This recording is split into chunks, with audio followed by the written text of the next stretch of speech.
Morse.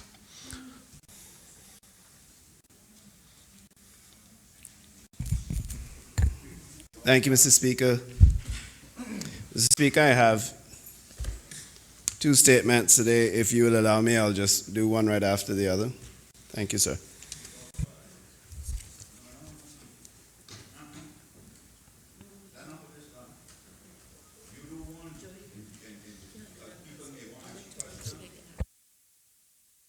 Minister, out of caution, there could be questions after the first one. Thank you. I was trying to keep things short. Same here, Mr. Speaker. Thank you.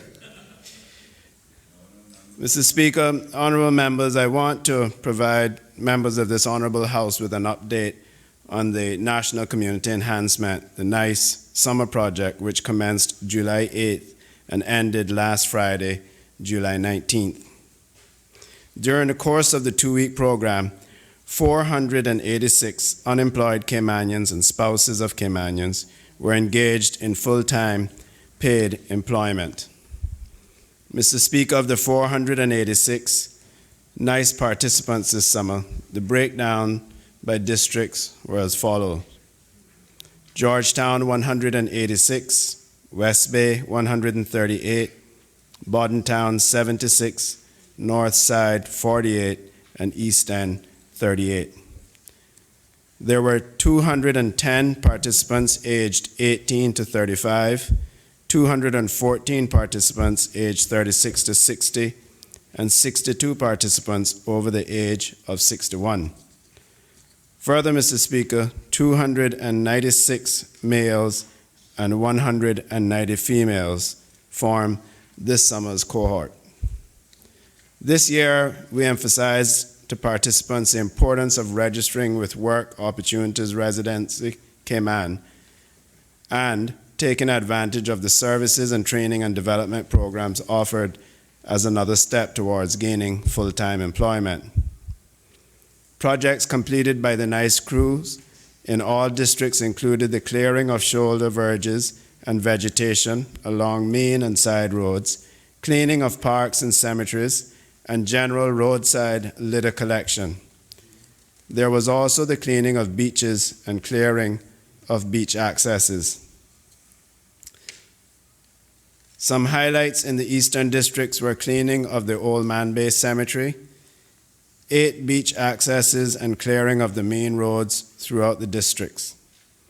At the landfill, crews chipped and sprayed equipment and trucks as part of the Department of Environmental Health's DEH rust prevention program. They were also responsible for the running and installation of a new water supply line to replace the initial line which was damaged due to heavy traffic in the area where it was originally located. Also, the manual support provided by the NICE participants at the landfill assisted the DEH to clear the backlog of processing recyclables. Mr. Speaker, this year, in addition to cleaning and beautifying specified areas across the country, special focus was placed on the clearing of areas heavily affected by sargassum. These included South Sound, boat launch and boardwalks areas, the Frank Sound boat launch ramp, and Cowood Beach in Bordentown. Over the period of the NICE project, the crews cleared up over 200 tons of sargassum. Mr. Speaker, while the crews were able to clear and maintain the beaches free of sargassum on some occasions, we recognize that this is an ongoing situation that will require continuous effort. Consequently, the Ministry of CPI has decided to extend the NICE program for a further 2 weeks as part of a pilot program which will involve a small crew with additional equipment.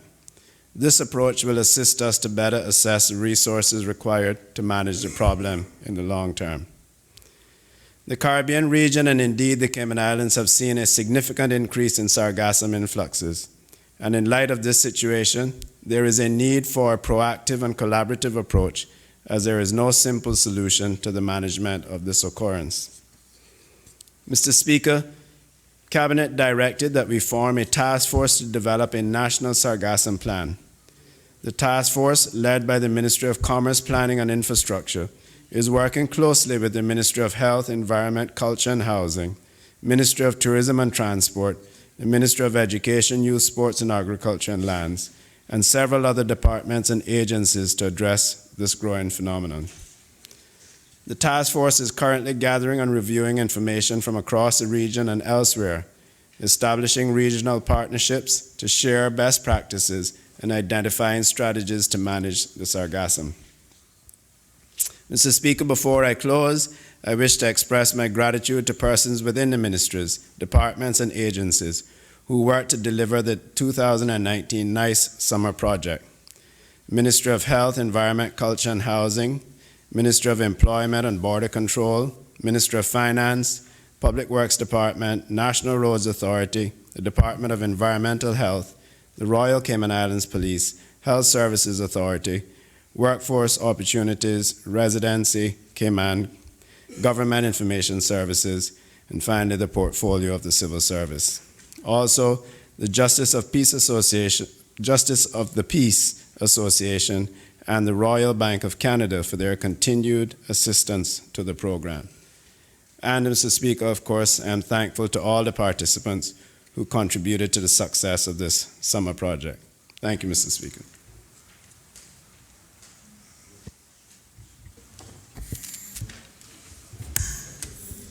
Honorable the Leader of the Opposition. Thank you, Mr. Speaker. Mr. Speaker, a couple of questions on the 32. I think the standing order is that I would beg that I be permitted to ask. Mr. Speaker, I wonder if the minister can tell us how many took up the recommendation or opportunity to register with the work WORC. Honorable Minister. Thank you, Mr. Speaker. I do not have those numbers, but I do know that we are tracking those persons we registered. We had work on site the morning of, and we were encouraging and trying to get as much data as we possibly could to assist persons. I do not have the number, but we do take as much data as we can in the morning and encourage them to formally sign up to some of the programs. Leader of the Opposition. Thank you, Mr. Speaker. Mr. Speaker, maybe the minister can provide that for us. And even if it's broken down like how we did with the participants by district. Mr. Speaker, my other question is, having now informed us that there is a task force to develop a national sargassum plan, I wonder if the minister can tell us if a policy decision has been taken not to allow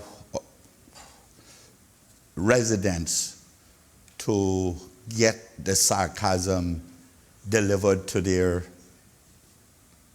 farmyard, their land, whatever it may be. Thank you, Mr. Speaker. Thank the member for the question. Mr. Speaker, we had several requests for the disposal or the storage or for the use of the sargassum. Mr. Speaker, there are a couple of things that come into play. One, the Department of Agriculture are currently carrying out trials and tests with the sargassum to see whether or not it's useful for fertilizer or for feeds, understanding the high salt content, etc. This is their professional remit and it's with them. The second matter that is taken into consideration is whether or not large quantities of this seaweed can be stored in areas that will not have an adverse effect on whether it's a water lens or anything else. So we did do some storage in the eastern districts on private property, but those were approved by the Department of Environment that it would not affect any water lens. Leader of the Opposition. Mr. Speaker, you know, when I coined that little phrase, You see our glory, you don't know our story. It extends into this kind of thing too. Because the people who are making these decisions obviously weren't here when I was growing up. You and I, Mr. Speaker, and many in these chambers. Because I grew up in the District of East End taking seaweed, and at the time I didn't know it was called sarcasm. Yeah.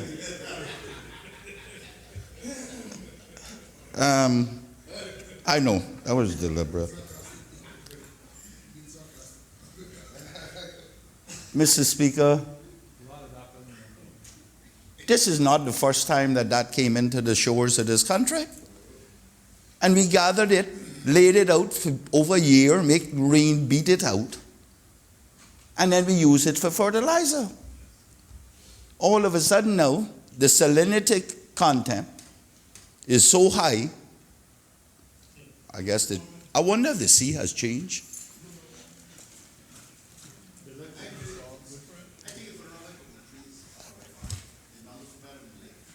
Mr. Speaker, there are many people in my constituency who would like to get some. And now we are saying that, because I was informed, that it now has to go to the dump. I guess Georgetown will be nothing but salt soon.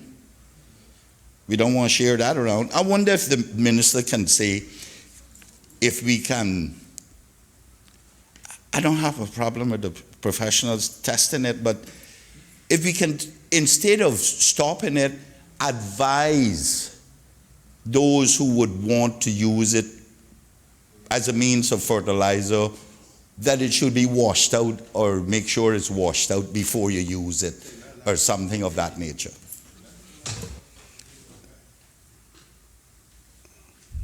Thank you, Mr. Speaker. Thank the member for those comments or the question. Mr. Speaker, when I responded to the member, we were talking about, as I read earlier, some 200 tons of this material that we removed, and that included in that, because it had been there for a while, was all sorts of stuff. So, besides the smell and stuff, we certainly didn't want to have large quantities of this stuff stored over a freshwater lens or anything of that nature. But we did have sites that were looked at by the DEH, so we did store some in the Eastern District, so the trucks didn't have to go all the way into the landfill from South Sound. They took it to the landfill.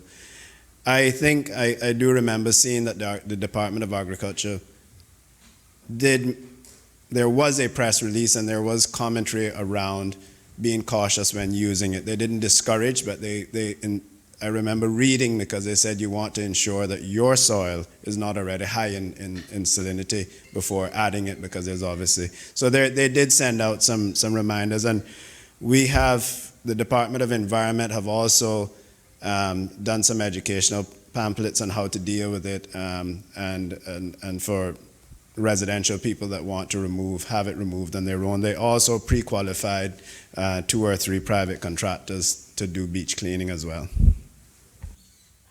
Mr. Speaker, if I may. Leader of the Opposition. Mr. Speaker, I appreciate the minister's response, but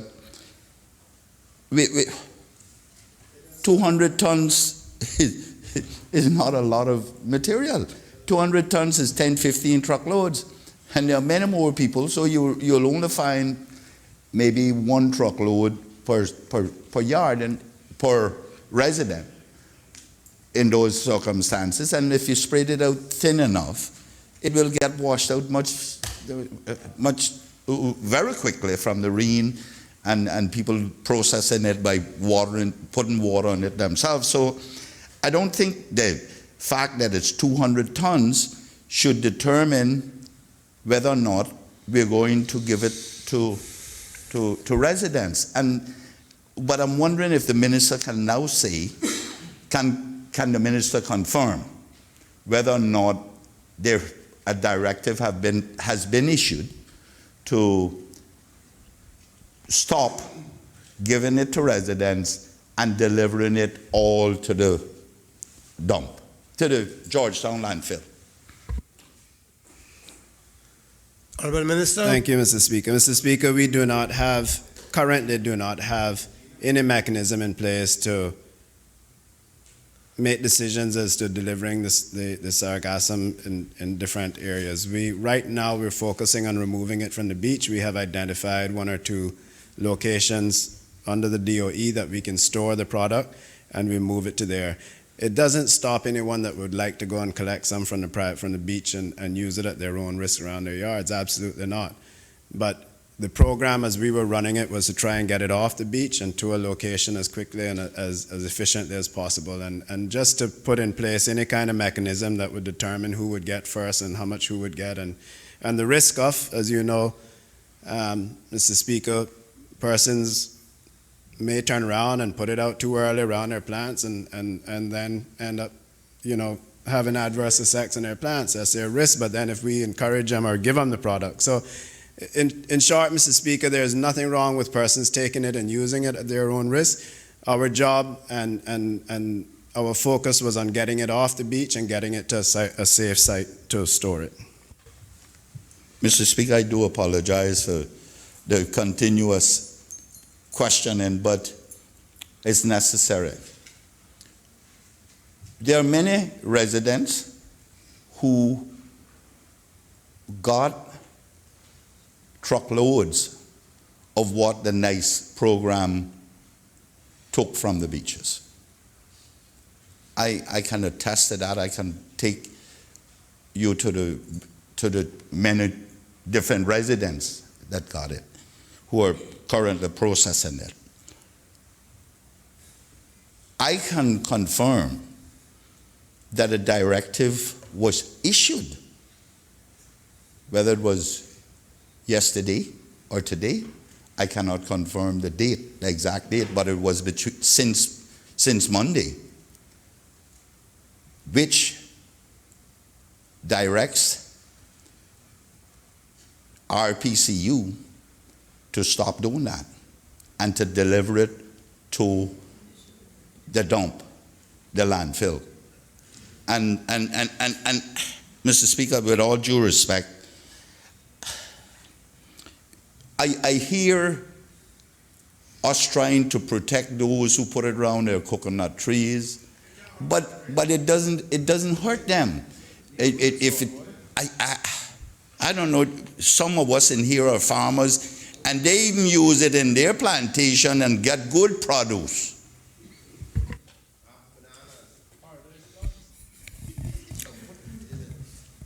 Honorable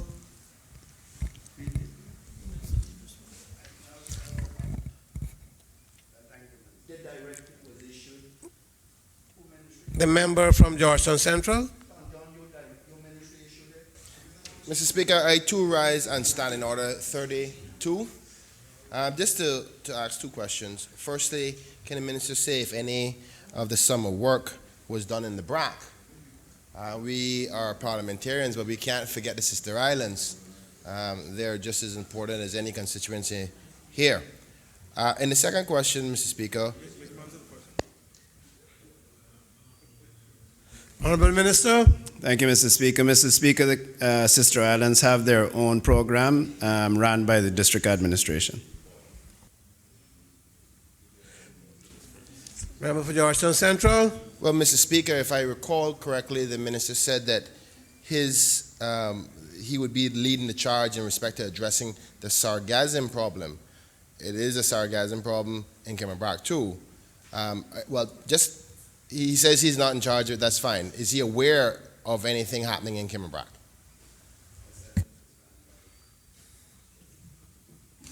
Honorable Minister. Mr. Speaker, Kimmerbrook has their own program, including the cleaning up of sargassum, which is administered by district administration.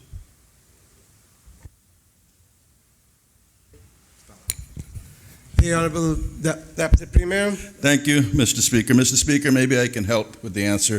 It falls under district administration.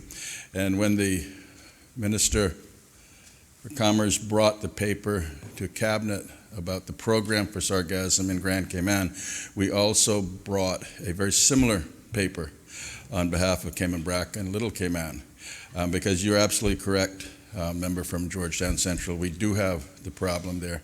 We have a team that is run by district administration under the commissioner's guidance, and they have two different crews that work 5 days a week, and they're positioned at different parts of the island where the sargassum comes in.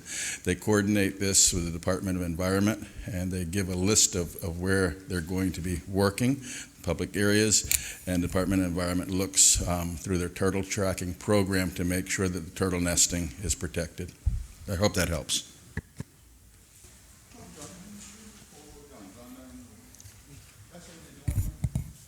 The Honorable, the member for Georgetown Central. Thank you, Mr. Speaker. I want to thank the Deputy Premier for his assistance in answering my question. I'll move on now to my second question for the initial minister. He suggested in answer to the Leader of Opposition in a previous question that more than 2 contracts was awarded to private contractors to help assist. Was I correct in?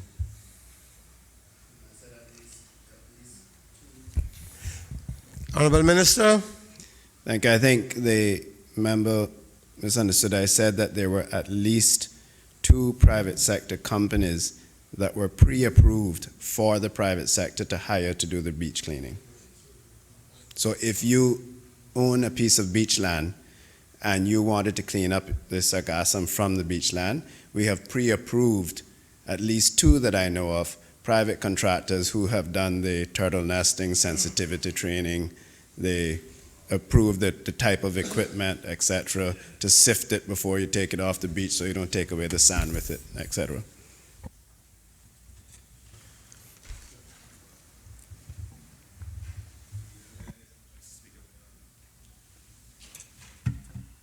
Member for Georgetown Central. Thank you, Mr. Speaker. And final question. In the initial statement and the announcement of the summer program by the minister, he highlighted the potential chance of, or the discussion about dealing with whether they're going to get into private beaches and public beaches, and because of the severity of it. And I'm assuming, can the minister confirm that they're only sticking to government-owned properties at this particular point? Wasn't that your question relates to the first statement, which we have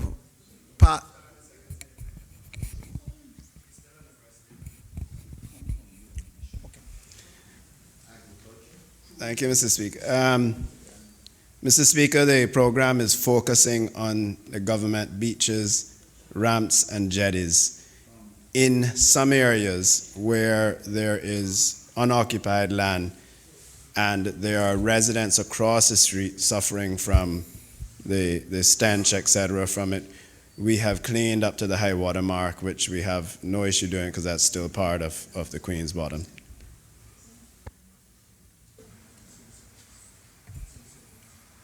the member for Bordentown West. Thank you, Mr. Speaker. Just briefly, is there a policy? Can the minister tell us if there's a policy or a plan to manage this going forward? Will we be keeping any staff employed or anyone on hand to make sure we don't have a build-up again? Honorable Minister. Thank you, Mr. Speaker. To answer the member, yes, we are currently running 2 small crews that we have extended for another 2 weeks, along with equipment to see to better gain or to further gain more information on what will be required in the very long term.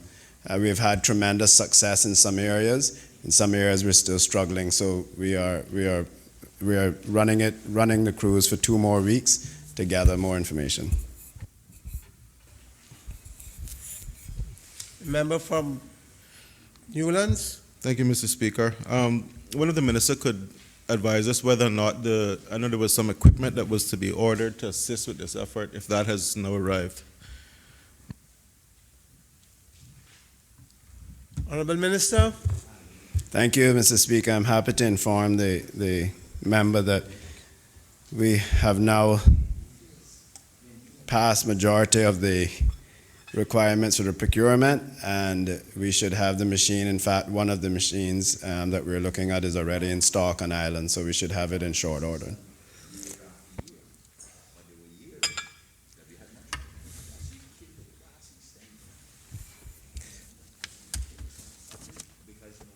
Honorable Minister. Thank you, Mr. Speaker. Mr. Speaker, I rise to make a statement to this honorable House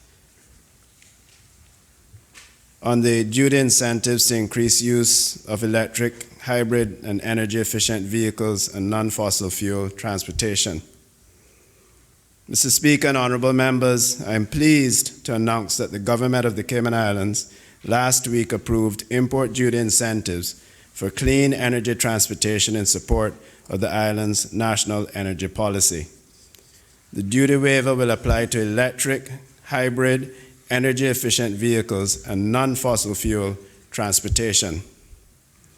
Mr. Speaker, the new tiered customs tariff structure for electric and hybrid vehicles are as follows. Electric vehicles, public transport, 0 customs duty. Personal use vehicles, up to $29,999, 0 customs tariffs. Commercial use vehicles, up to $29,999, 5% customs tariffs. Personal use vehicles, $30,000 to $60,999, 5% customs tariffs. Commercial use vehicles, $30,000 to $60,999, 10% customs tariffs. Personal use vehicles, $61,000 to $99,000, 10% customs tariffs. Commercial use vehicles, $61,000 to $99,000, 15% customs tariffs. Personal use vehicles, $100,000 and above, 15% customs tariffs. And commercial use vehicles, $100,000 and above, 17% customs tariff. Hybrid vehicles, public transport, 5% customs duty. Personal use vehicles, between the cost of $1 and $29,999 are 10% customs tariffs. Commercial use vehicles up to $29,999, 12% tariffs. Personal use vehicles $30,000 to $60,999, 12% customs tariffs. Commercial use vehicles $30,000 to $60,999, 15% customs tariffs. Personal use vehicles $61,000 to $99,000, 15% customs tariffs. Commercial use vehicles $61,000 to $99,000, 17% custom tariffs. And personal use vehicles $100,000 and above, 17% customs tariffs, with commercial use vehicles $100,000 and above, 20% customs tariffs. Further, Mr. Speaker, the tariffs for electric motorcycles, electric bicycles, and for bicycles will be set at 0%. Mr. Speaker, the current vehicle import tariff structure for public transport is 27.5%, motor cars between 27.5% and 40%, and motorcycles up to 35%. The benefit of switching to energy-efficient transportation will not only be environmental, but also economical. The Cayman Islands transportation sector is the second largest energy consumer in the country, accounting for approximately 30% of imported fuels. It is also the second largest emitter of carbon dioxide. Cars and trucks make up the majority of licensed vehicles, consuming mainly gasoline and diesel fuels. Preventative action must be taken to reduce our dependency on fossil fuels in this sector. Mr. Speaker, the Ministry of CPI recognizes that the transportation sector has vast potential for energy efficiency and energy conservation, and so we see this initiative as a kickstart to assist our citizens with switching to low emissions vehicles for the wider social and environmental benefits to be gained from reducing greenhouse gases and petroleum dependency. We are optimistic that this position taken by the government to incentivize electric, hybrid, alternative fuel vehicles and non-fossil fuel transportation will encourage Caymanians to make choices that are sustainable and that are aligned with both local and global sustainability. When we consider the socio-economic impact that international fuel prices have on our economy, the government believes that improving our energy security is paramount to our islands. In the implementation of this new duty waiver program, the Ministry of CPI will work closely with the Ministry of Finance and Economic Development as well as the Customs and Border Force Agency. I would like to thank them for their partnership on this very important initiative. Mr. Speaker, it cannot be business as usual if the Cayman Islands are going to achieve the targets set out in the National Energy Policy. The National Energy Policy established the targets of 70% of total electricity generation to come from renewable sources by the year 2037, and total peak greenhouse gas emissions from the Cayman Islands by 2020 while not exceeding 2014 per capita emissions levels. The policy aim is to achieve the aspirational goal of the 2015 Paris Agreement of 4.8 tons of carbon dioxide or greenhouse gas emissions per capita by 2030. In Grand Cayman in 2014, it was estimated that diesel-fired generation accounted for approximately 7.2 tons per capita, thus making it a clear imperative for the Cayman Islands to concentrate on the reduction of diesel fuel. In addition to the waiver of duty for electric and hybrid vehicles, the government of the Cayman Islands has taken multiple steps in the adoption of the energy policy. These actions include a review of the import duty regime for renewable energy systems, such as allowing the bulk importation of renewable energy systems for non-utility scale systems. This is to lower the cost of renewable energy systems for the consumers. Implementing EV charging stations at government facilities around the island, including town halls and civic centers. In order to facilitate wind energy, the government is currently reviewing the Doppler radar exclusion zone with the National Weather Services and the Airports Authority and their experts. Developing amendments to the building code to allow safe and easy incorporation of renewable energy systems into the building design and to mandate energy efficiency for non-residential buildings of a certain size. Mr. Speaker, in the near future, we plan to look at developing incentive programs for energy-efficient appliances and sustainable building materials. And in a case of leading by example, the Cayman Islands government's plans for vehicle installation has begun with the rollout of charging infrastructure at the Government Administration Building, all civic centers, libraries, and other government buildings. Mr. Speaker, to realize our target of 70% of total electricity generation from renewable sources, the National Energy Policy calls for more renewables in the form of distributed generation and utility scale generation. This requires the regulator, OFREG, to work closely with the utility companies to develop programs to promote more access to renewables for citizens who would like to generate electricity using the roofs of their homes. It also requires OFREG to provide more opportunity by issuing requests for proposals, RFPs, for large or utility-scale renewable projects. OFREG has a wide ambit with regards to energy.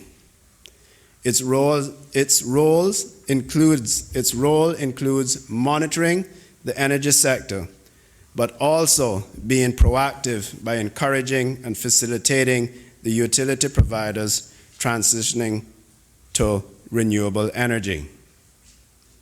If further enabling legislation is required, this would be a matter for the government.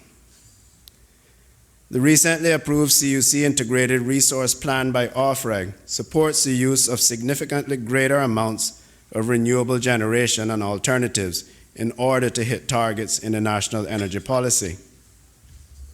Mr. Speaker, this government is anxious to see more movement on the renewable energy front, but we are also mindful that we are dependent on OFREG taking charge and being innovative when it comes to allowing for new renewables to come online.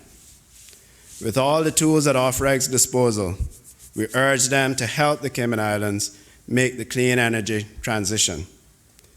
For the Cayman Islands to achieve the targets set out in the national energy policy, we will require concerted efforts by all stakeholders and from every area of our economy that consumes energy.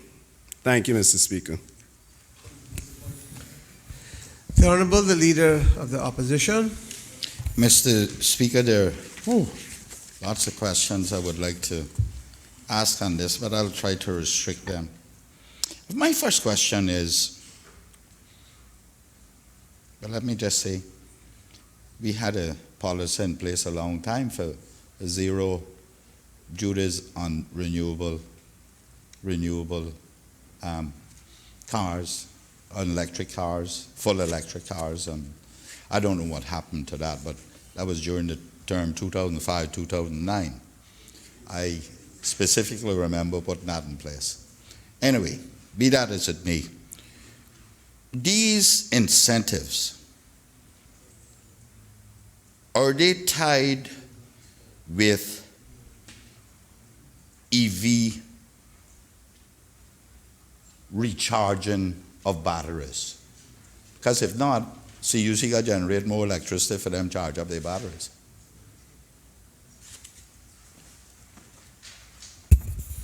The Honorable Minister. The incentives on the importation of vehicles are not tied to any other prerequisite. The idea is to encourage persons to purchase the vehicles, to develop an industry to support them. Currently, one of the hesitations on purchasing a EV or electric vehicle is a lack of support locally. So we're hoping that we can kickstart both of those by having this incentive program.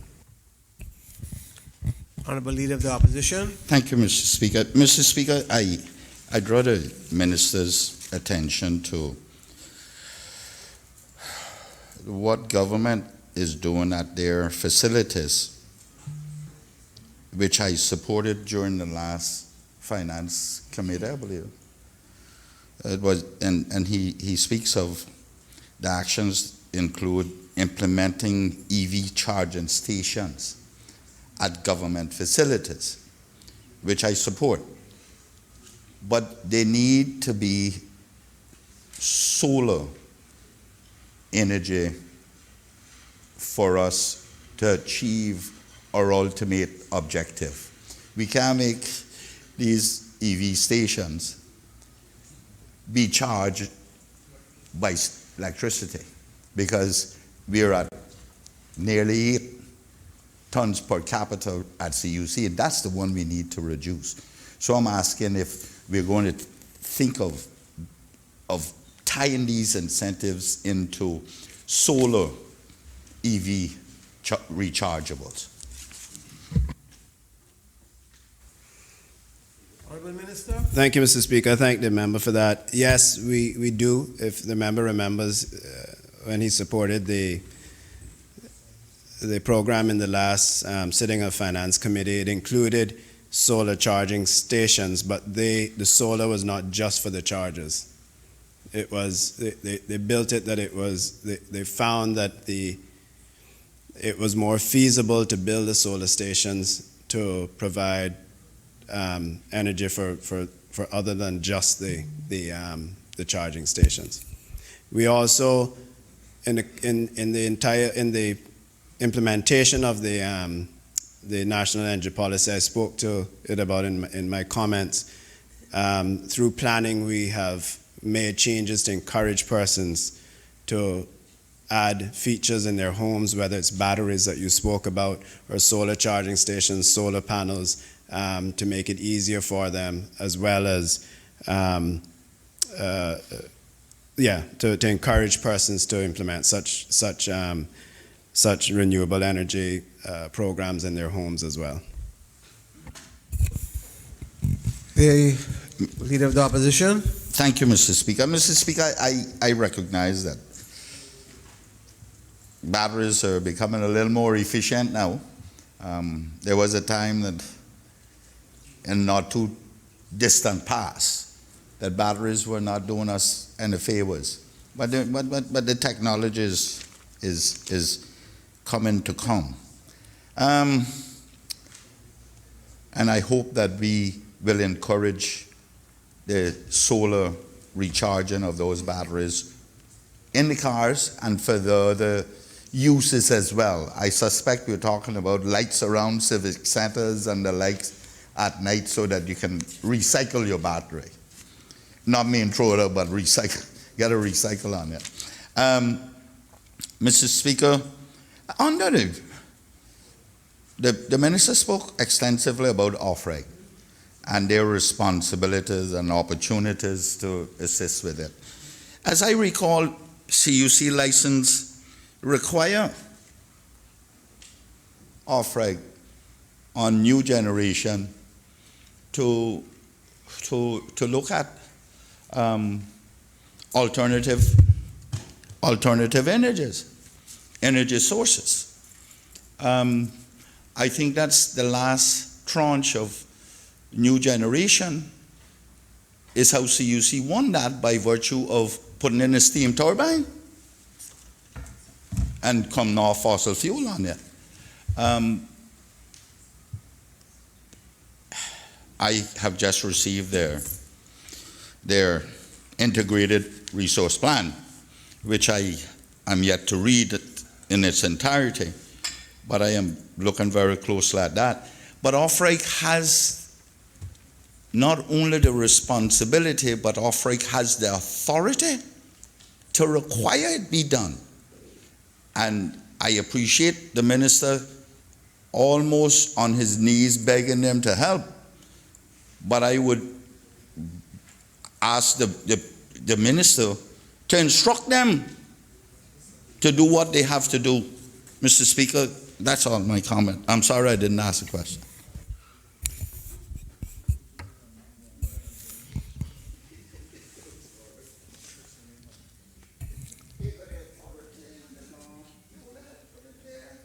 Next item.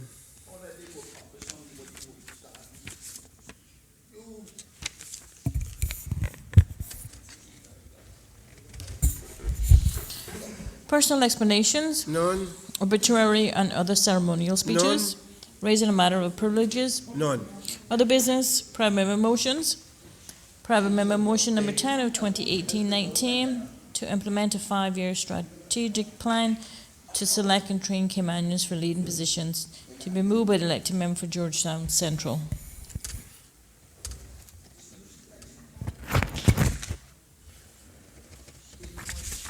Member for Georgetown Central. Thank you, Mr. Speaker. I rise to move a motion to bring motion number 10 of 2018-19 titled to implement a 5-year strategic plan to select and train Caymanians for leading posts. And the motion reads as such, Mr. Speaker. Whereas the makeup of the Cayman Civil Service, Statutory Authority, and government-owned companies are not all occupied by Caymanians in the leading positions, be it therefore resolved that the government considers implementing a 5-year strategic plan to select and train Caymanians to take all leading positions not already occupied by a Caymanian within the civil service, statutory authority, and government-owned companies by the end of the 5-year period. and be it there further resolved that the leading positions referred to in the previous paragraph would be in respect to the following titles: Chief Officer and Deputy Chief Officer at Ministry, Portfolio, and Office level, Director and Deputy Directors at the Department level, Chief and Deputy Chief Officers at the Department level, Chief and Deputy Executive Officers at the statutory authorities and government-owned companies, and Managing Directors and Deputy Managing Directors at the statutory authorities and government-owned companies. And be it therefore further resolved that this does not include positions appointed by His Excellency the Governor, as outlined in Section 109-4 of the Cayman Islands Constitution Order 2009. And be it therefore further resolved that the government considers making the necessary changes to any laws to make it mandatory that all the titles listed above can only be filled by a qualified Caymanian by the first day of the expiration of the 5-year period. And be it therefore further resolved that the government considers implementing this plan immediately.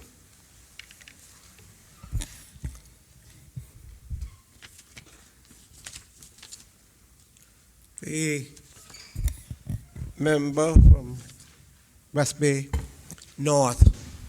Yes. I stand to second the motion. Honorable Minister. Private members.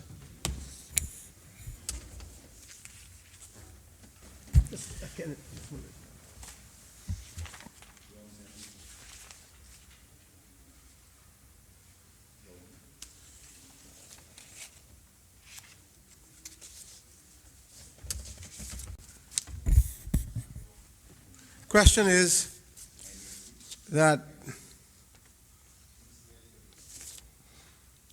private members' motion, number 10,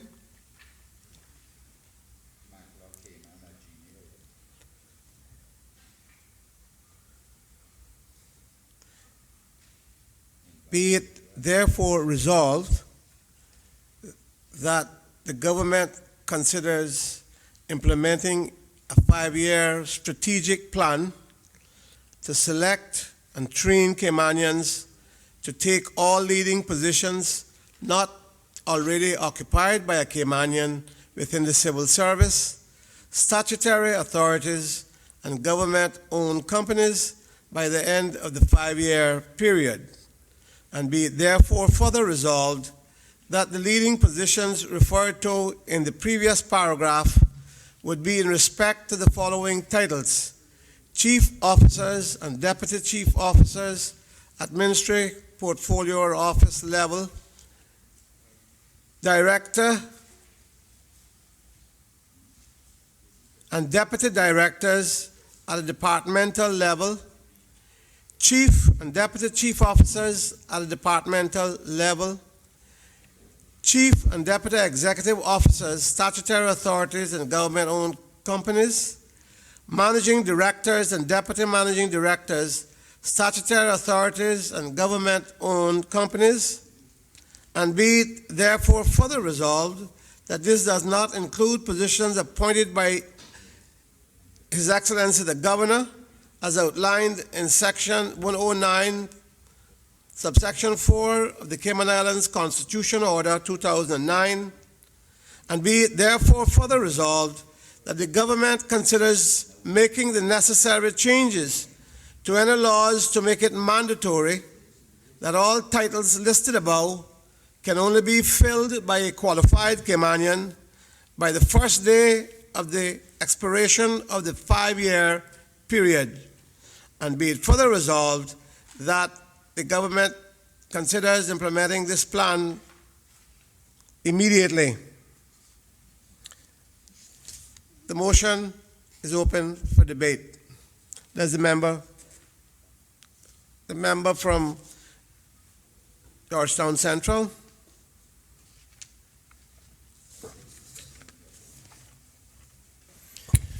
Thank you, Mr. Speaker. Thank you for allowing me to address this honorable House and its members by way of TV and radio. And Mr. Speaker, I also want to thank the seconder of this motion, the member from West Bay North. As we know, Mr. Speaker, we can't even submit a motion for debate without a seconder. So to him, I am very grateful. Grateful not only for his support that allows me to debate this motion, but also because I know that he shares with me the commitment to ensuring Caymanians are trying to ensure that Caymanians are in the leading decision makers in the governing and management of these beloved islands. And Mr. Speaker, that's exactly what this motion is about. Mr. Speaker, we all heard both myself and yourself read exactly what the motion suggests. And Mr. Speaker, for the sake of those who may not be familiar with the process of the Legislative Assembly, I will simply say this. What this motion is trying to accomplish is to put Caymanians as close as constitutionally possible in charge of their own affairs by putting them in leading decision-making positions with respect to the governing, administrative, and management of our lovely islands. Now, Mr. Speaker, if I am to be successful in this attempt with this motion, I would need to get the majority of the members of this honorable House to give their support. And Mr. Speaker, unfortunately, I am aware that the government will not be supporting this motion. And Mr. Speaker, I can only assume that decision is based on a similar position that was presented by the Honorable Premier in a previous motion. Mr. Speaker, you may recall in the Legislative Assembly on the 15th of March last year, I brought a motion that intended to have the positions of Chief Fire Officer and the then Chief Immigration Officer to be positions that could only be filled by Caymanians. During that debate, Mr. Speaker, the Premier highlighted that the government would not be supporting that motion, and Mr. Speaker, allow me to quote from the Hansards his reason, and I quote, "The elected government nor the legislature can declare civil servants' posts to be Caymanian only or otherwise. That power resides under Section 55 of the Constitution as a special responsibility of the governor," end quote. Mr. Speaker, after much reflection, I will have to admit that the Premier was almost right, because the hiring of the civil servants does fall under the responsibility of the governor. And Mr. Speaker, allow me to read exactly what the Constitution says in this respect.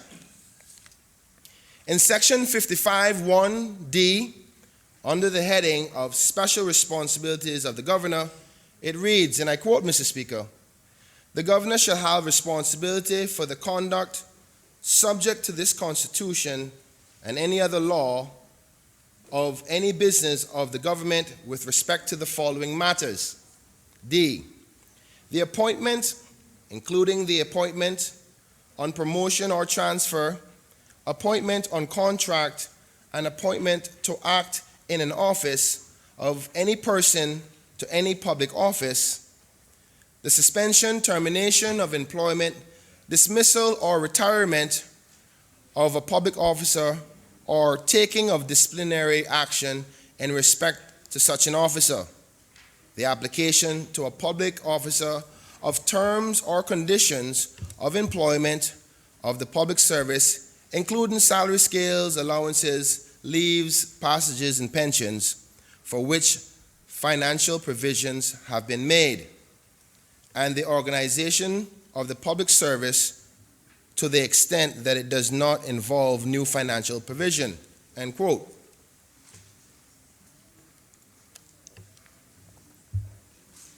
Mr. Speaker, though I understand why the Premier would take this position based on what I just read, because ultimately, regardless if this motion were to get the support necessary for it to be passed by this Honorable House, the Governor can still strike it down on the basis that the hiring of public officers falls under his responsibility.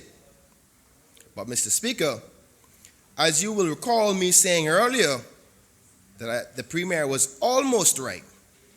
And I said this for a reason.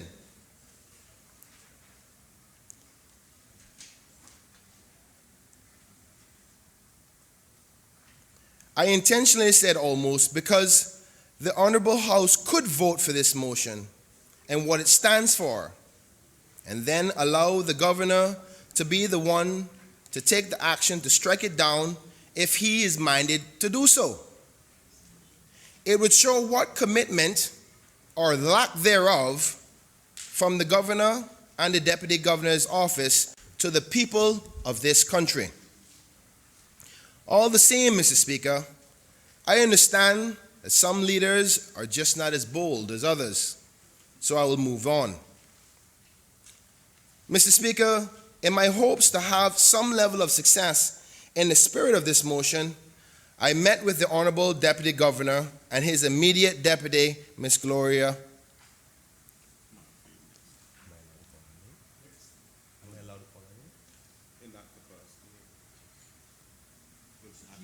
Forgive me, Mr. Speaker.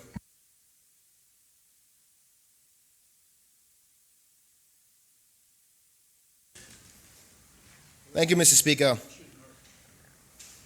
I met with the Honorable Deputy Governor and his immediate chief officer to see if there could be some compromise or amendment made to get their blessings and support, as Mr. Manderson is the representative who acts on behalf of the Governor when dealing with these matters outlined in the motion.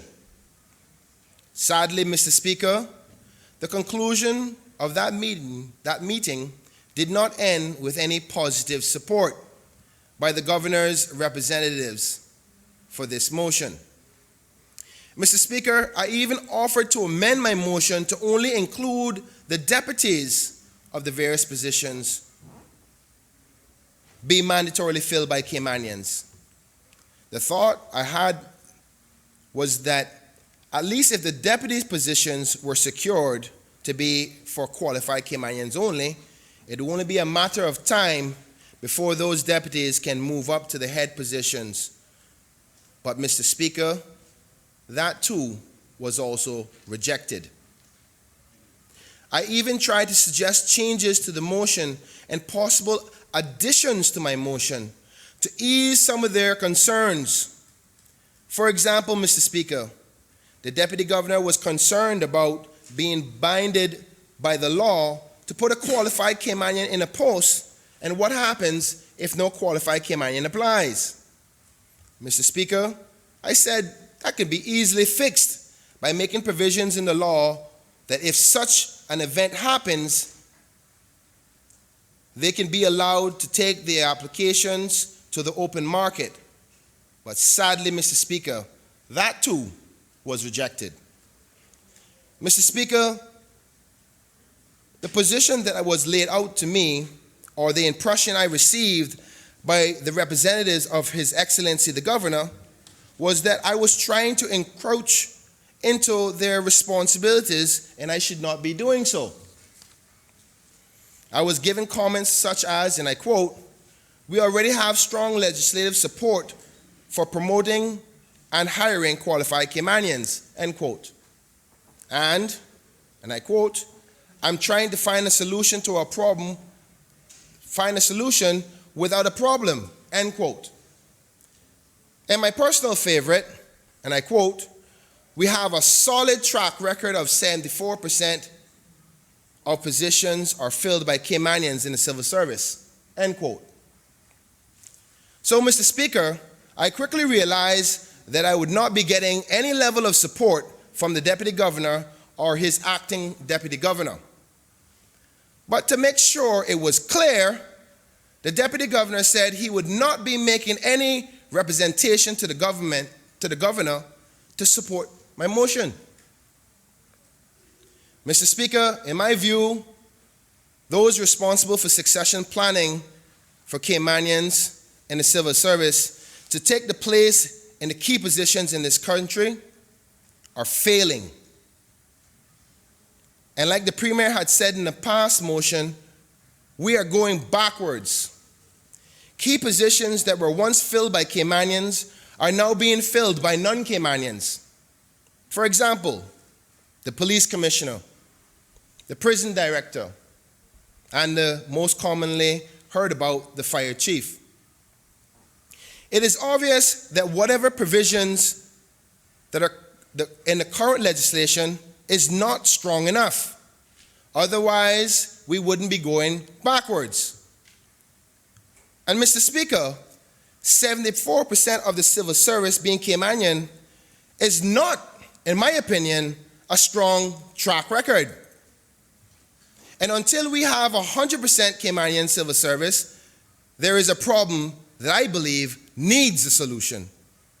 And I humbly suggest that even when we reach 100%, without strong legislative protections to ensure that qualified Caymanians are placed in these leading posts, there still is a problem, because potentially it can change again. Mr. Speaker, the now acting Deputy Governor said in a previous debate, and I quote, "We welcome the continued scrutiny of members of this honorable House and this community," end quote. Well, Mr. Speaker, the office of the Deputy Governor can take this as scrutiny on behalf of the many Caymanian civil servants who complain to me and all the other members of this honorable House every day that they don't get a fair chance to reach the top of the civil service.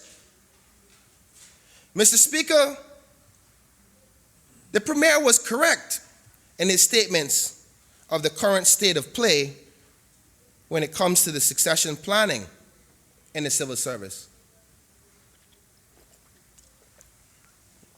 And I quote, "Their idea of succession planning is that you identify a suitable person or persons who appear to be capable, with the right training and experience, to assume the particular post in question when the current holder demits it at retirement age or expiration of their contract, or whatever the case may be, and you put them in training and they go through the paces, they shadow, they do the training courses, whatever it is they have to do.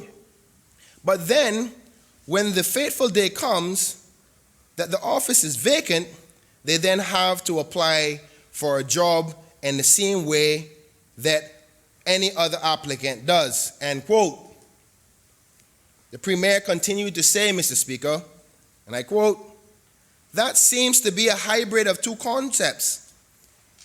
One is the open recruitment, and on the other hand, where you advertise the post, people apply, and the best candidate wins.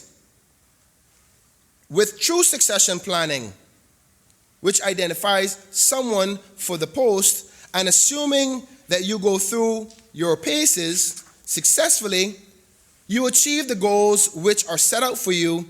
The position is yours at the appointed time. What the civil service tries to do, and I think unsuccessfully, is to create a hybrid of the two, which is highly demotivating for the many civil servants who say, 'Why should I go through these paces only to have to compete with the whole rest of the world for this particular position?' End quote. Mr. Speaker, it is a great line to hear world-class civil service, and that is something that we should strive for, but that does not mean we can't get world-class service with our own people at the helm. As long as we do a better job at our succession planning and preparation, we would not need to have an open competition hiring practices that includes the rest of the world. Mr. Speaker, we have also heard suggestions that the civil service should be run like a business. And there is a level of truth to that. But unlike the independent businesses, the civil service has an additional obligation, and that is to nation build. And therefore, the civil service must take different approaches than the private sector and their hiring practices. Mr. Speaker, we all heard about the recent report by the Select Committee of the UK Parliament, making suggestions that all residents of the UK and British Overseas Territory citizens should be able to vote and hold office in our territory. Thank God the current UK government has not given any support to that report and its suggestions. But that gives me no better sleep at night, Mr. Speaker. That only means that the current makeup of the UK government is not willing to support such outlandish suggestions. But that does not mean the next government won't. So the fears of overreach and control of our little home are still real, and I think will forever be real as long as we are a British territory. That is why it is so important to be prepared for independence. Yes, I said it. Independence. The big, scary, taboo word. But, Mr. Speaker, this is not something we should be afraid of. As long as we prepare for it. Like the Premier said in a press conference on May the 23rd of 2018, when answering a question by a Cayman 27 News reporter, and I quote, "As I've said before, the path to independence is one, with each step we take along it, that we need to be careful and thoughtful. I regard, as I have said before, and I'll say it again, I regard independence as ultimately inevitable. But I want to be sure, and we all ought to be sure, that we are prepared as we possibly can be as a jurisdiction and as a people, which is hugely greater step than many people believe." End quote. Mr. Speaker, no one is here advocating for independence, at least not at this point. Our relationship with the United Kingdom is working. It's not perfect, but it's working. And with the government and the opposition's recent discussions with constitutional changes, maybe our relationship may even become even stronger. But just in case something goes wrong along the way, and we have to break up this relationship for whatever reason, Mr. Speaker, is it not better that we are prepared? Mr. Speaker, that is what this motion would do. Forcing us to prepare for that potential reality by making sure our people are already in the key management, administrative, and decision-making roles of this country. Like the old saying goes, Mr. Speaker, if you fail to plan, then you are planning to fail. And I have no intentions, Mr. Speaker, of failing my people. And I can only hope that the governor and his representatives feel the same way. If the deputy governor is not willing to stand with our people, how can we expect or mandate that the private sector to do the same? And Mr. Speaker, I know it's not an easy task, to prepare a country to technically run its own affairs without any help. But it has to be done, Mr. Speaker. That's why the motion suggests 5 years of a plan. If the money is needed to get the training and qualifications of our people ready, I'm confident that the members of this honorable House would agree to an increase to the necessary budgets for such necessities. Mr. Speaker, true succession planning takes out of the box thinking. We have to start early preparation programs for young Caymanians while they're still in school. Identify them from early stages, even when they're in the primary school level. Ensure that they have everything they need to be prepared to take these key positions all along the way of their educational capacities. Mr. Speaker, I can go on for a far lot more longer than the standing orders allow me to do so on this topic, giving justifications as to why I think this motion should be supported and accepted. But I'm afraid that that would all be in vain, as you heard me say in my earlier contributions, that the Deputy Governor says he would not recommend to the Governor to accept such recommendations laid out in this motion. So I'll say to you live here today in this Honorable House, because I expect the Honorable Governor will be listening. So allow me to ask you publicly on behalf of the people that I represent, please accept the spirit of this motion. If you care about the building of this little nation called the Cayman Islands, if you care anything about being prepared for us to run our own affairs, if you care anything about our people, maybe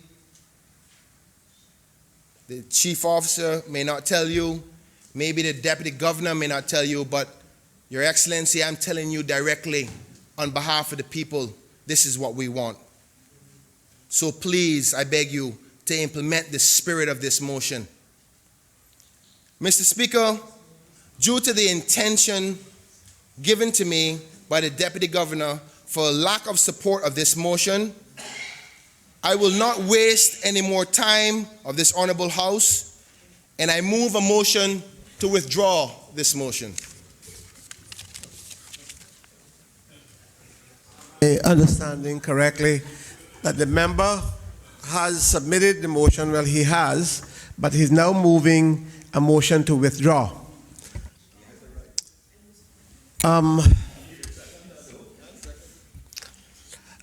I will ask the House for a 5-minute suspension, please.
I had no doubt that the government was going to respond.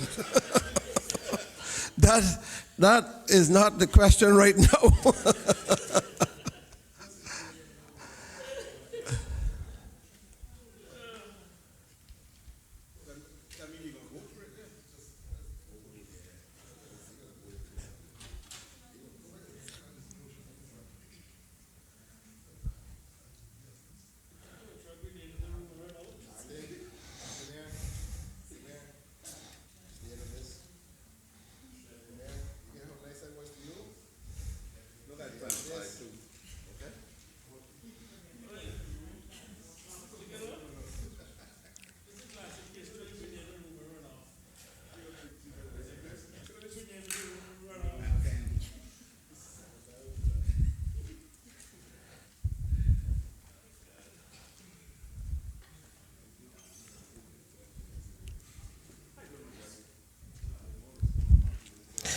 There are several areas where motions, Standing Order 24-1 allows us, any member to make a motion. That's clear. On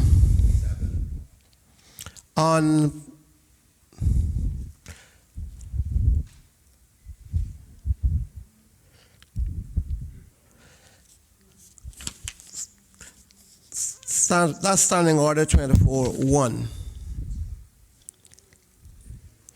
Standing Orders 24 also allows a motion to be withdrawn and not debated upon, and not be withdrawn, but a motion can only be made before any other item is proposed.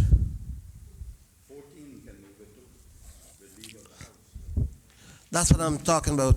A motion may be withdrawn with the leave of the House, but if so withdrawn, it may be made again. The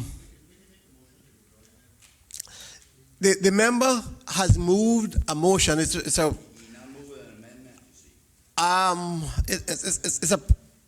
really peculiar case in that a member moved a motion and then has withdrawn it, but that does not stop other members from speaking on that motion.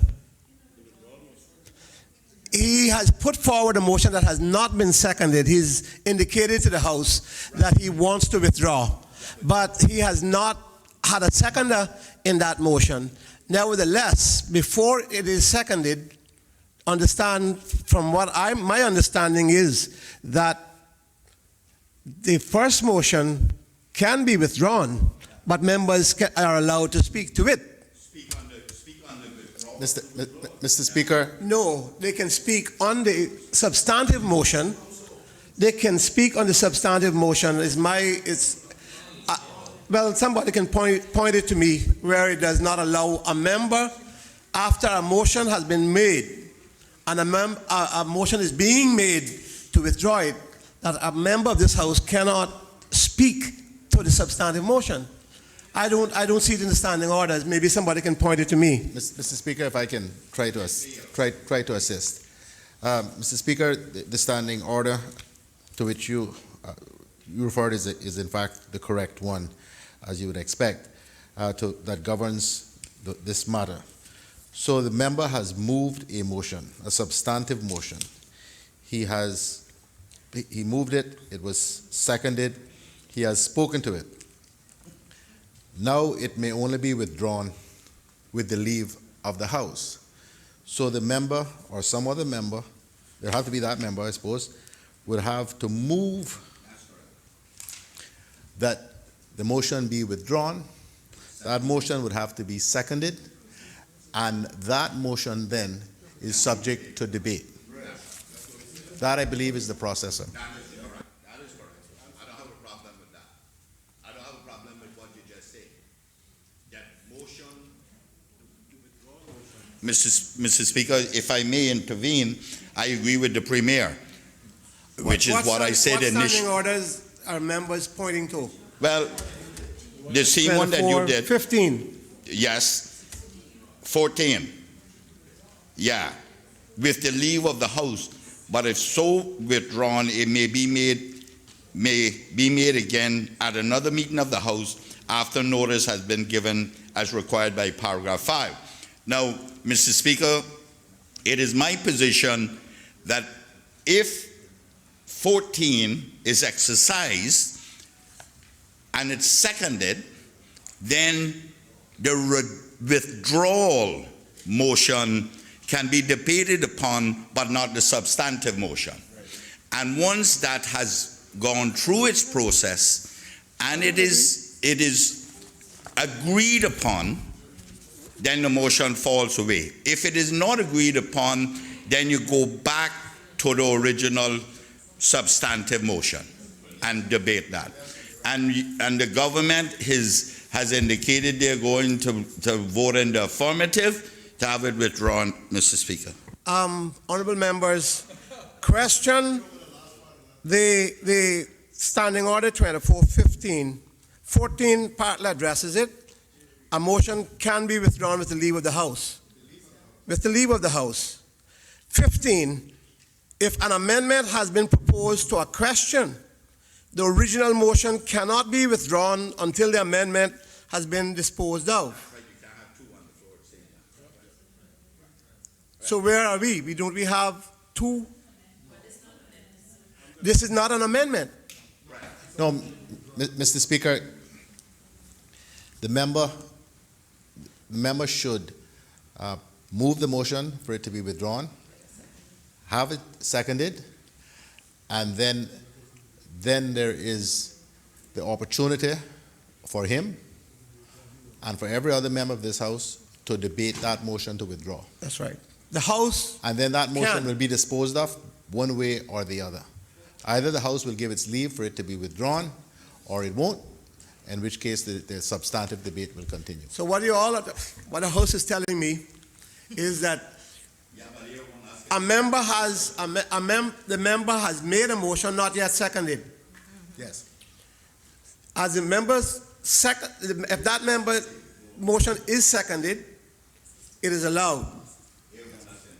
Everybody can speak to it, and the House may vote thereupon. Yes, sir. Yes or no? Yes, sir. But I just want to clarify that everyone else can move motion and withdraw. I am not getting that from the standing orders. My view is not that. My view is that a motion was made, the member debated the motion, and any member, even though he has made a motion to withdraw, and I see what the standing order says here, but that does not tell me that a member still can't debate that motion.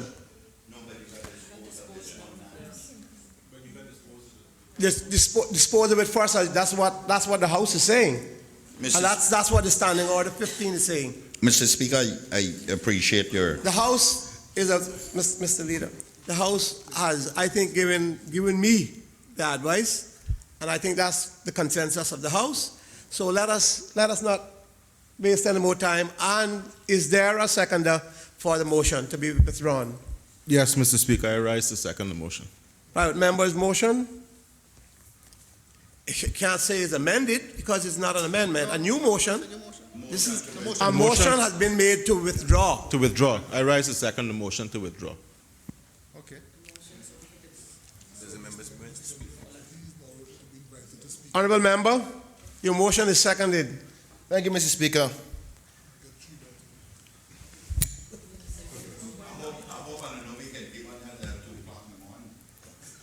Mr. Speaker, as you... No, Mr. Speaker, the process wouldn't allow that. No, it wouldn't. Mr. Speaker, Any member can move if the House agrees. If the House agrees, a member can make a motion. I want to get that aspect straight. If the House agrees. But the chair will not allow the process to be abused. Honorable member, you may continue. thank you, Mr. Speaker. Mr. Speaker, the motion to withdraw that was presented is merely in the interest of the public's time. Mr. Speaker, this is the only day that this side of the Honorable House gets an opportunity to speak. And as indicated by the government, they have no intentions of supporting the motion. So what they need anything more to say? And I focus primarily, Mr. Speaker, to withdraw the motion because I've also given indication that they have no intention of supporting the motion. Besides, on the government side, the elected member from West Bay North, who gave his full buying commitment to seconding the motion, the government members and the deputy governor's office, the representatives who I dare say are the representatives of His Excellency the Governor, has already given indication they don't plan to second it. So I'm trying to save the people's time to withdraw the motion so we can move on to something else more important. Now, Mr. Speaker, if the government is not mindful to save the public's time and does not accept my withdrawal, Mr. Speaker, that can only give the indication that they're condoning the unnecessary waste of the public's time, because they've already gave it to me privately and on previous occasions. They do not support the insurance of Caymanians being in leading post. So, Mr. Speaker, I'm not going to waste any more time but to clarify the purpose of the withdrawal in the first place. There's anybody else going to speak? Thank you, Mr. Speaker. Mr. Speaker, the honorable member from Georgetown Central reminds me of a little boy that used to live in my neighborhood when I was a boy, right? So he was afraid to engage in a proper fight with me. But anytime he saw you out on the road, he would pick up rock and pelt you and then run. Run and hide in his mama, behind his mama frock tail, because you can't get there. But he would never want to deal with you out on the road. Now, Mr. Speaker, we can't make that happen. The member for Georgetown Central pelted some big old rocks across out here. And I was thinking I had to call the HSA to send the ambulance for the Honorable Acting Deputy Governor, because I know he popped her head 3 or 4 times. So, Mr. Speaker, this is not about wasting the public's time, but about giving the government the opportunity to present the facts and the government's position and reasoning for not supporting the motion. And on that basis, Mr. Speaker, we will not agree to the withdrawal of the motion at this stage. Leader of the opposition. Thank you. Before the honorable leader speaks, I'll draw members' attention to the fact that we will be adjourning at 5 p.m. for matters that has to be attended to. And that tomorrow is government business again. So if we want to try to deal with this matter, I would urge members to be as judicious as they can in their speech, saving time. Honorable Leader of the Opposition. Mr. Speaker, I know these are learning experiences for all of us, and in particular for the new ones, as to how these things work. Mr. Speaker, I can think of at least one little boy that was also on Crew Road too, that did the same thing. Like pelting rocks. Nola rock, mal rock. Them big mal rocks that you used to, Mr. Speaker, that you deal with down West Bay. Do it involve me with that. Mr. Speaker, I understand that, you know, these are times when one-upmanship seems to be the order of the day. We see it. We see it. We see it throughout the world and in our political arenas. I understand that the member from Georgetown has tried to beg the government to support his motion and the likes. Whether they liked it or not, the fact is that he wanted some kind of traction on it, even if he had to amend it, Mr. Speaker. Then I believe he was amenable to that as well, because he really wanted, he is passionate. He's very passionate about Caymanians getting opportunities like we all are. We may approach it in a little different way, but we can't crucify him. We can't nail him on the cross for the way that he approaches it. Mr. Speaker, there is none that has ever entered the front door of these hallowed halls more passionate than your good self about Caymanians' succession. We have all gone down that road. During the term of 2000 until 2005, mid-2005, the now Premier and I went really bad. Really went at the now leader, at the now Speaker of this Honorable House about the same thing. But of course, we got responded to in kind. But that's the purpose of these floors. And I understand the government need to respond. But what the government does not understand, it appears like the Premier just said, we can't allow somebody to pop our head and not pelt rocks back. In essence, that's what he said, and I think that's fair. But what he does not understand is that the member from Georgetown has 2 more bites at it. He has 4 more hours to pop heads. He has 2 hours on the withdrawal motion, and then he has 2 hours to wind up the substantive motion. Now you talk about pop hits. Each of you only got 2, so you better use them to get more pop hits on this side than he's going to pop on that side in his 4. Mr. Speaker,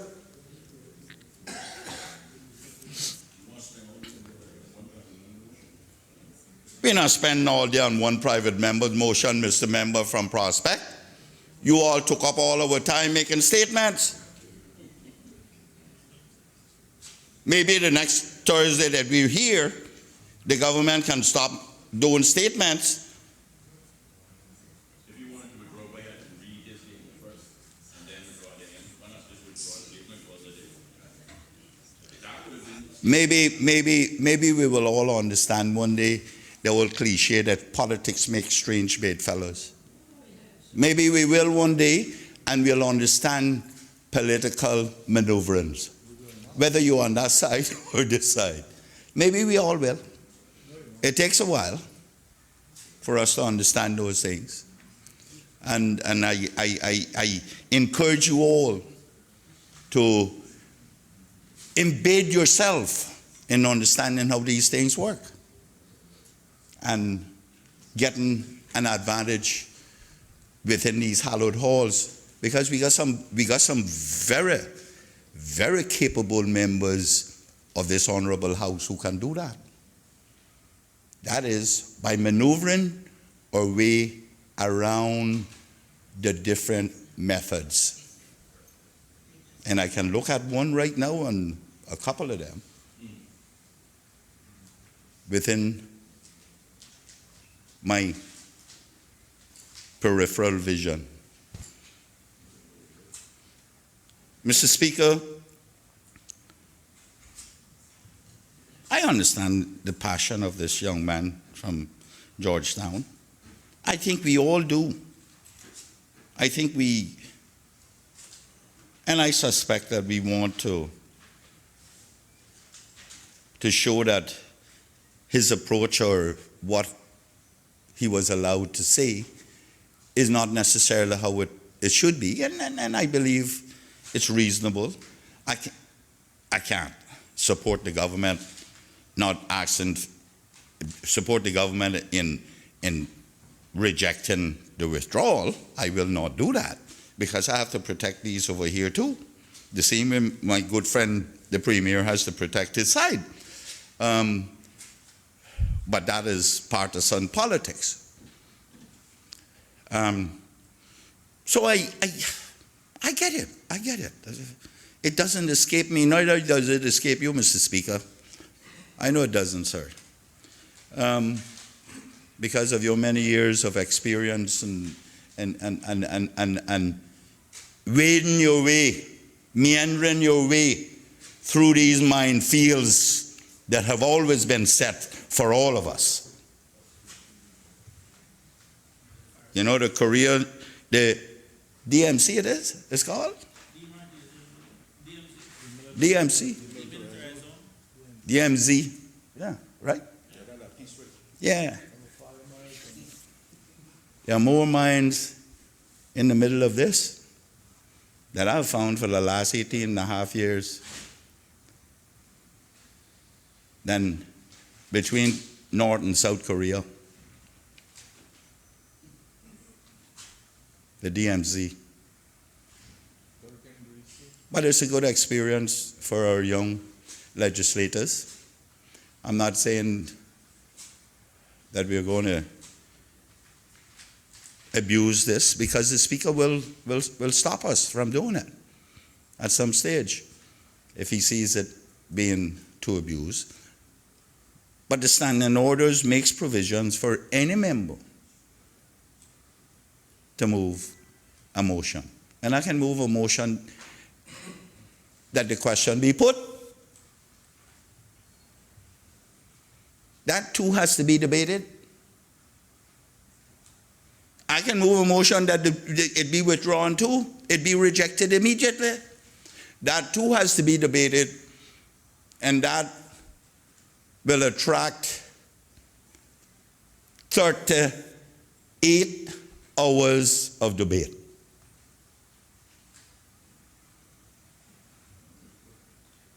That's what that will attract. So I encourage us to approach it with caution. I have been here before too in this honorable house, and I have utilized the time that I'm entitled to, and so has the Premier. You know how many times we tried this and failed, but then we utilized the time that we could speak, which he has allotted to him, 2 hours each way. I don't know how we're going to do it, Mr. Speaker. I would encourage us to be kind and debate it, and debate this matter, that it can be expeditiously disposed of. And the best thing to do is to just accept this withdrawal motion. This is not tit for tat. If such was the case, then we would not have Thursdays carved out for opposition. That's why Thursdays are carved out for opposition, so they can have their say too. But we're playing a tit for tat.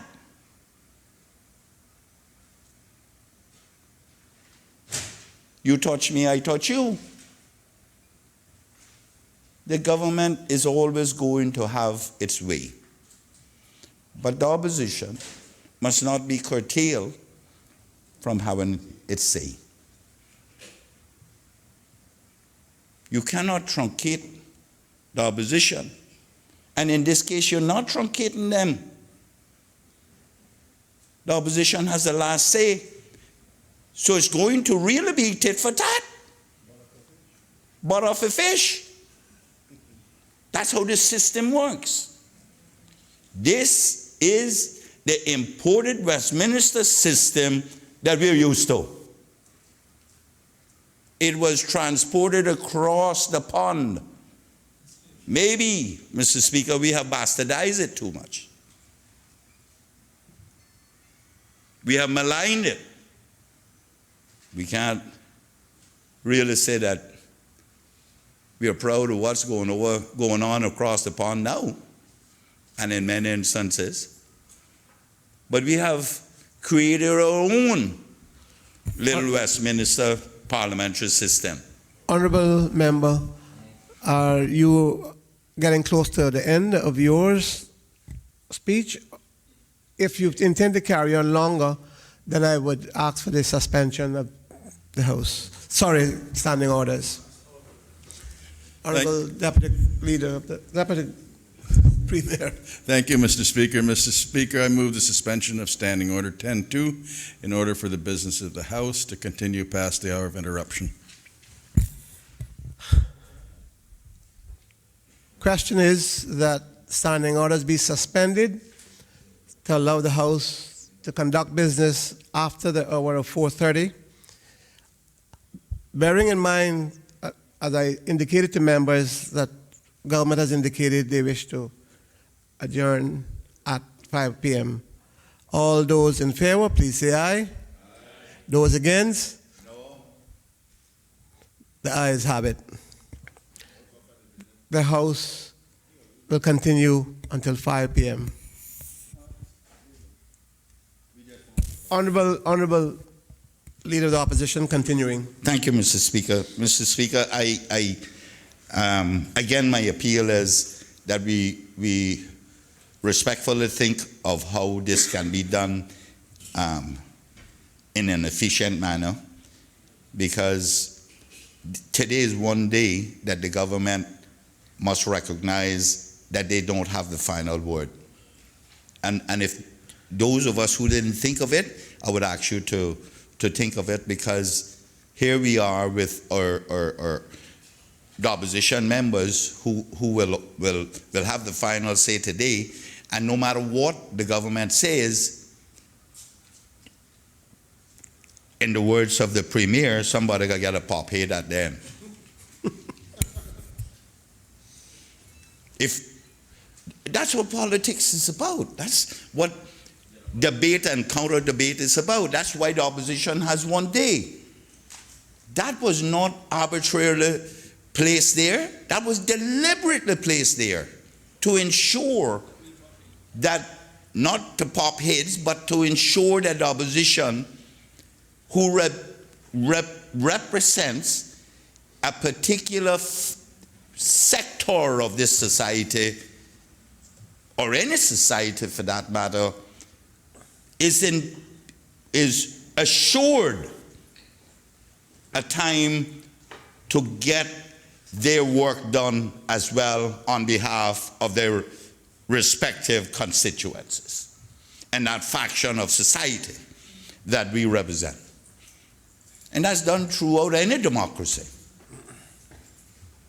So I encourage you to approach this one cautiously, because everybody's getting excited about being able to beat up the member from Georgetown. He has the last say. He has the last say. I can't tell him what to say when he's on his feet, Mr. Speaker, you know that. But I can tell you what. I would advise you, but make sure not me. On my feet with the last say. Because I ain't afraid of no one in delivering what I can deliver. I have stood here, I've stood the test of time. I've got the scars to show from being patted on the back by the Premier to the bruises on my back from him, and the Speaker, and the Minister of Education, and the Deputy Premier, and many others. And many others. But it has all taught me lessons. And I know what? If you lift their shirt, you will see some scars from me too. But that's what it's all about. And my good friend, I was just recently saying such good things about him, the Deputy Premier. And but he knows I'm fair. I'm always fair in my approach to him or any other member in here. And I'm being fair now. Watch the pop heads happen. Thank you very much, Mr. Speaker. Does any other member wish to speak? Does any other member, the Honorable Deputy Leader of the Opposition? Thank you, Mr. Speaker. Mr. Speaker, we have a saying, you throw a rock in a pig pen and the one that they hit will squeal. I heard 2 squeals this evening. But Mr. Speaker, what worries me is, not worries me, what concerns me, is that when you hear those squeals, it is because sometimes people don't want to hear the truth. And while we may get upset with the message, we shouldn't always try to shoot the messenger. Mr. Speaker, I just heard the Leader of the Opposition make a plea to end this debate and accept the message for what it was and we move on. I don't suspect that will happen now because I don't see any declaration of peace coming from the other side. But what I do see is a declaration of war and a discussion about pop heads. Mr. Speaker, it is no secret that I have seen some serious venom unleashed against my colleague from Georgetown Central in recent times, from members on the other side. It is no secret that he may not be well liked. Personally, I don't know for certain, but that is my opinion. But Mr. Speaker, what I do know is what the Leader of the Opposition just explained to this Honorable House, is that while we may not always necessarily agree with his method of delivering his message comes from the people he represents. And that, Mr. Speaker, is what we need to respect. Now, Mr. Speaker, I seconded the motion to withdraw the substantive motion, and I will go ahead and vote when the time comes for us to do that. But I don't want anybody to make the mistake that I am not going to stand behind my colleague and defend him, because I also believe in the message he is delivering. So when they start talking about pop heads and Marl rocks, just let them understand I have something to throw back to. Mr. Speaker, I'm urging everyone in this honorable House, we are representatives, we are honorable people. Don't let the venom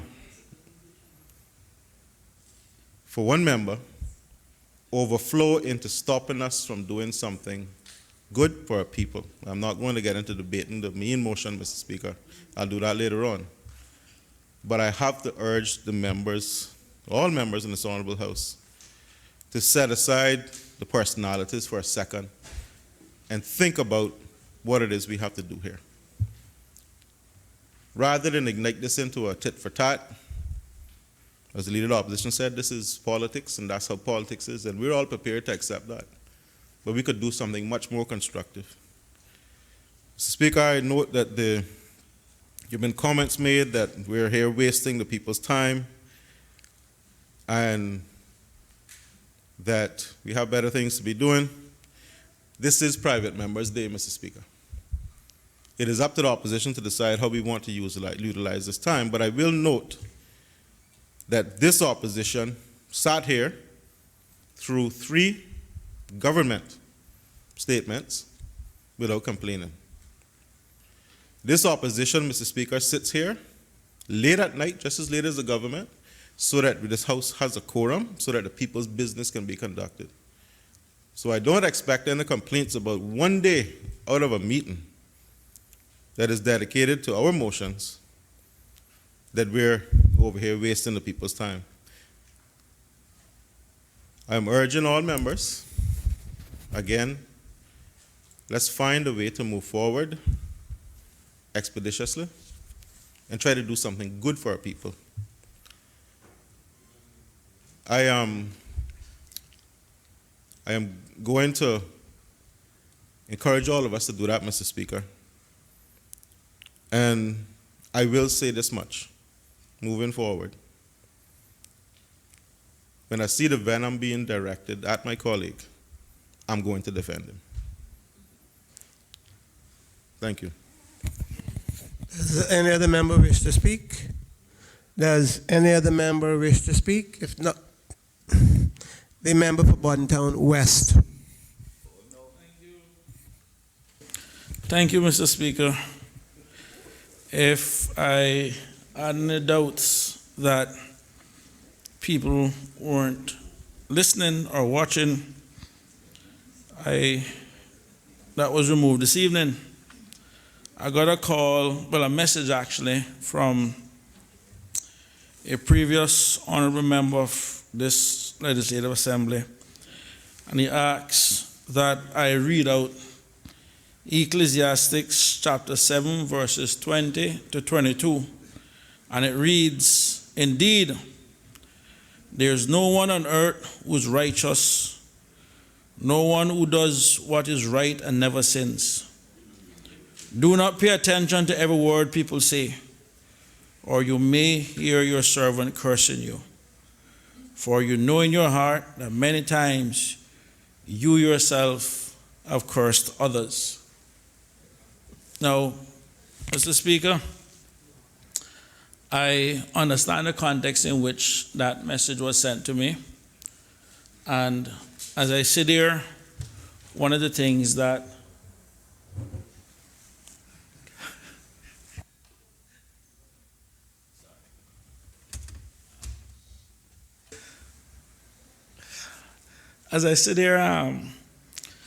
Mr. Speaker, I remember why I'm actually here. One of the things I have learned in the little 2 years since I've been elected to this honorable house is that I've never taken anything personal. Not one single member of this elected house came in here unopposed. Everyone, some way or the other, had to make a case to why they think that they could represent the people better. We have the awesome responsibility, Mr. Speaker, of having a job that requires us to uplift our fellow Caymanians. And if we have to go through the process of tearing another Caymanian down just to make our point, I think we would have failed somewhere along the way. Mr. Speaker, democracy itself is a system that was founded on differences, disagreement, discord, and dissent. And it recognizes that, but it also says through debate, discussion, discord, we find some level of consensus. And I understand the passion from my young colleague, because this was a motion that we had discussed very heavily amongst ourselves. And I understand what it is that he wants for the public service. This year, Mr. Speaker, would have made 30 years since I had previously joined the civil service myself. And even from back then, it was an issue where they had certain objectives and certain goals that they wanted to get done. So I understand his passion. But at the same time, I also do understand the restrictions that would come, especially for everything that relates to the civil service that is done through law or a bill or something, that no one wants to be restricted. So I do understand that, and I'm not going to sit back, Mr. Speaker, and say that I don't know that the acting deputy governor isn't passionate about putting K miners in place, because I do know otherwise. I'm not going to sit back and say that of the DG, the acting governor now, who's the full-time deputy governor, that's not his case. Because that I can't do, because I do know otherwise, that wherever K miners are available is something that they will do. But I understand the passion from my colleague that he needs to get some things off his chest. And I knew he was going to withdraw the motion. I thought he was going to withdraw it initially. But I guess he just had some things that he needed to see before he pulled it. And like with anything else, when someone is passionate, I think at a minimum we should try to encourage people to say what it is that they want to say, because this is a house of debate. It is not a house of last lick. I mean, I can admit publicly, Mr. Speaker, that I still play last lick with my wife and my kids at 46 years of age, and it's one of the things I guess that keeps us, I still play it, still keeps us young.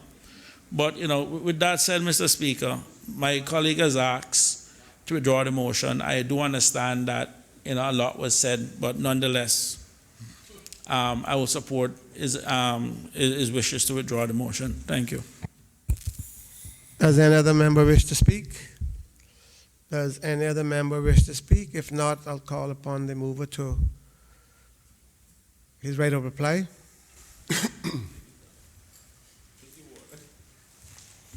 Where my water is?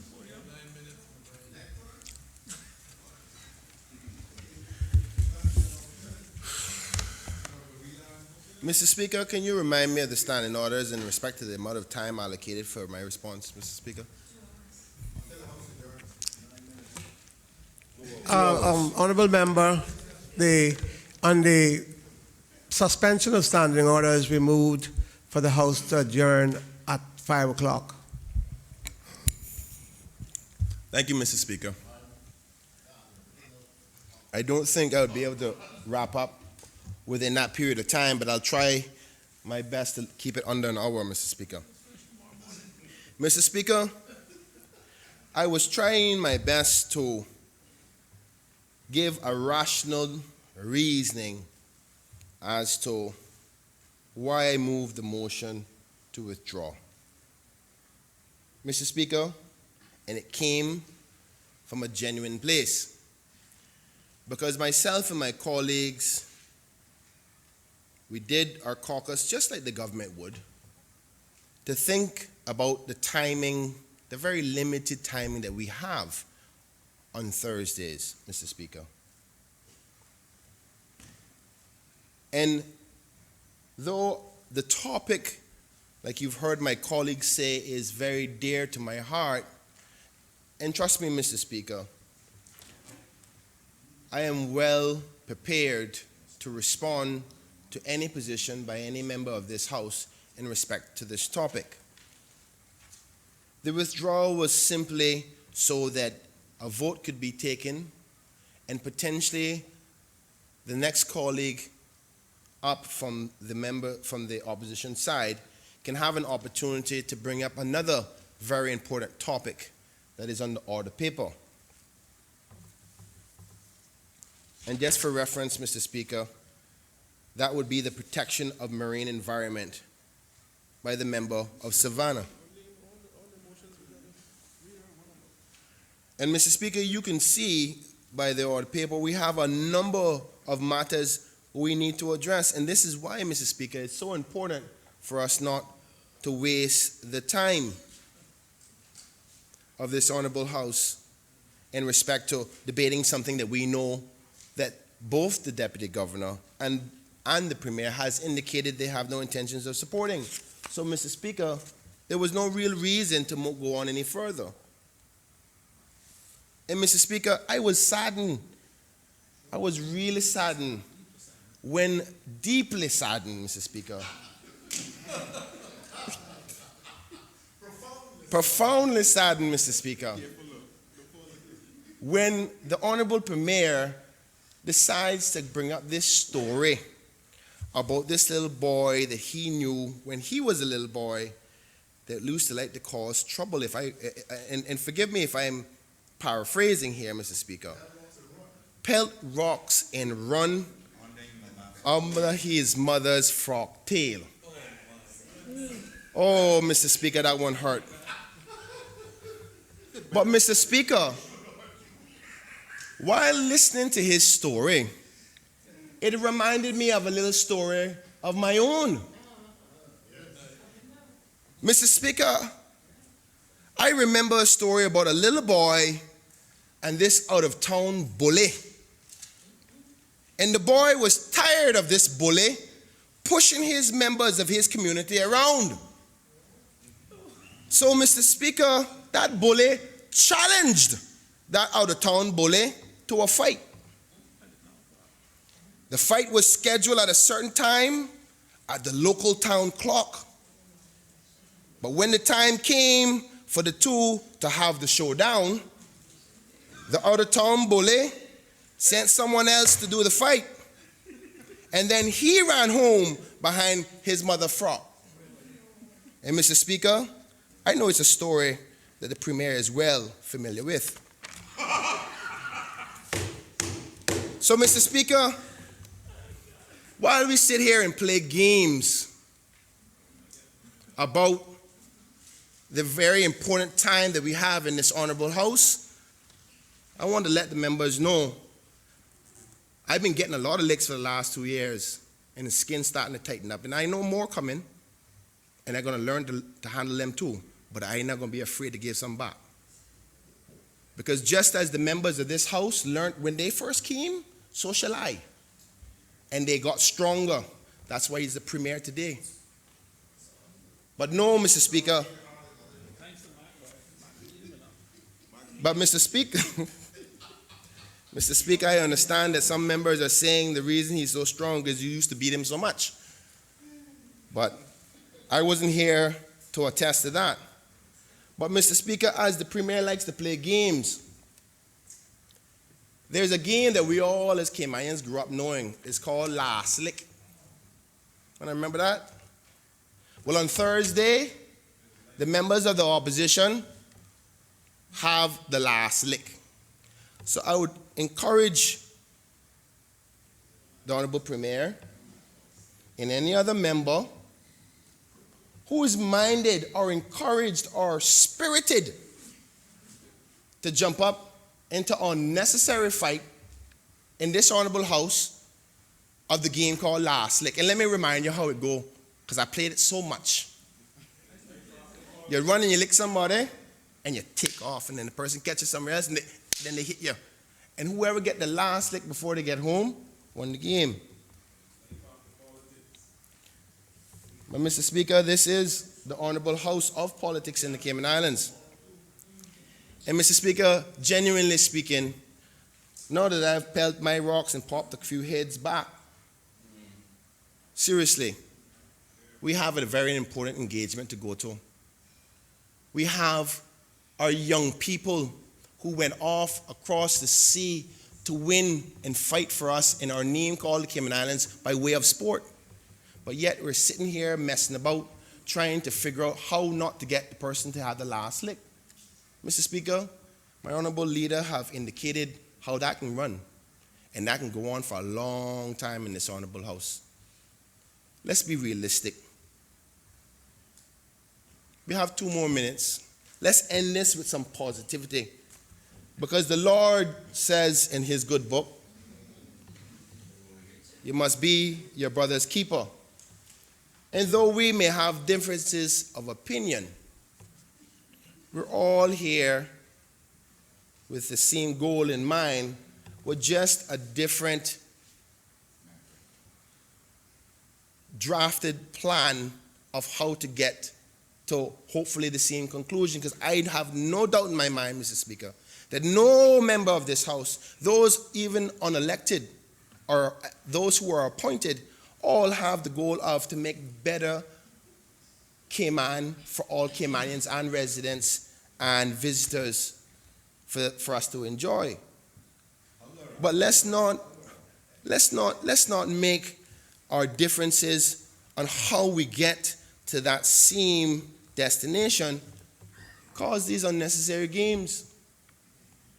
To think that I was going to say, allow a member of this honorable house to tell me that I run behind my frog tail. You know, Donna Bray ain't afraid of nobody, and she taught me not to be afraid of anybody either. But that's unnecessary, Honorable Mr. member, Speaker. are you intending to carry on much longer, or you can finish it up in Yes, few Mr. minutes. Speaker. I intend to go for about another 45 minutes, Mr. Speaker. 45 minutes? Yes, sir. The House had agreed that we would suspend at 5. Honorable Premier? Thank you, Mr. Speaker. Mr. Speaker, I move the adjournment of this honorable House until 10 a.m. tomorrow morning. Question is that this honorable assembly stands adjourned until 10 a.m. tomorrow morning. All in favor? Aye. Those against? The ayes have it. Speaker, can The I get a House division, please? The House stands adjourned. Mr. Speaker, can I get a division? Are you sure you want a division? Clerk, I think the members indicating that they won't take a division. The House stands adjourned until 10 a.m. tomorrow morning.